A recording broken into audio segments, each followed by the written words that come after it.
नमस्कार जय जगन्नाथ मुस्मृता जगन्नाथंकर कथा एवं गाथा उपरे आधारित आमर स्वतंत्र कार्यक्रम नटिया नागर हटिया ठाकुर एक सुंदर अध्याय को आपण मानकु स्वागत करुछि। कोटी ओडिया को मूडमणि जगतर नाथ श्री जगन्नाथ आमर कालिया शांत तांकर यात्रा हेउछि विश्व प्रसिद्ध घोष यात्रा।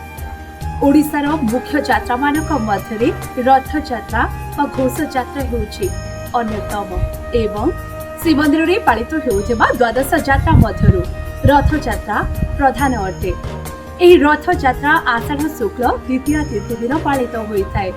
और आजिर अध्याय रे मु आपनकु कहिबि रथ यात्रा को आउ केउ नाम रे डका जाइथाय अर्थात रथ यात्रार प्रतिशब्द गुड़िक संपर्क रे।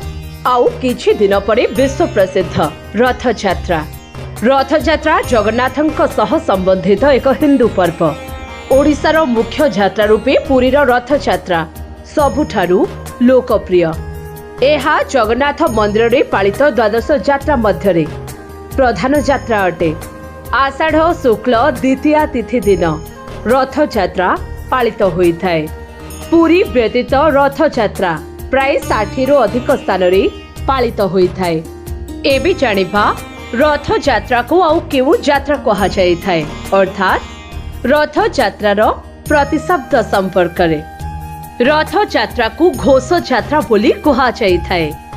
विश्वर मंगल घोषणा करुथिबारु बा नंदी घोष रथ रे बसे यात्रा करुथिबारु एहार नाम घोष यात्रा।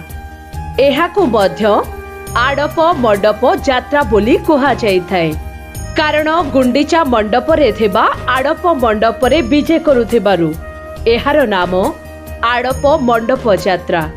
एहा जन्म वेदी बा अंतर्वेदी यात्रा नाम रे मध्य परिचित अटे।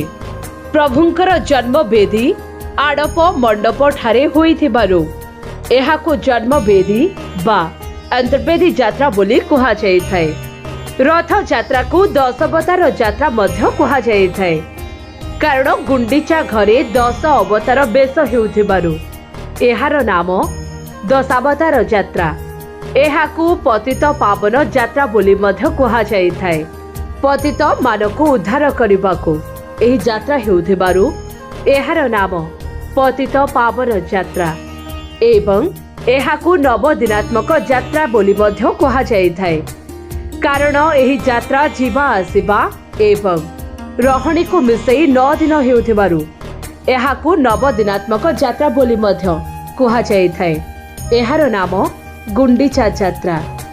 गुंडीचा घर को यात्रा करुथिबारु एहा गुंडीचा यात्रा। आशा करुछि आजिर अध्यायटी आपण मानको निश्चित भाबरे भल लागिथिबो। पुणी आसीबी आउ एक नुआ अध्याय रे नुआ कहानी सहित। सेति पर्यंत मोते विदाय दियंतु एवं आम चैनल को लाइक शेयर एंड सब्सक्राइब करने को जमा भूलिबेनि। रोहुछि नमस्कार।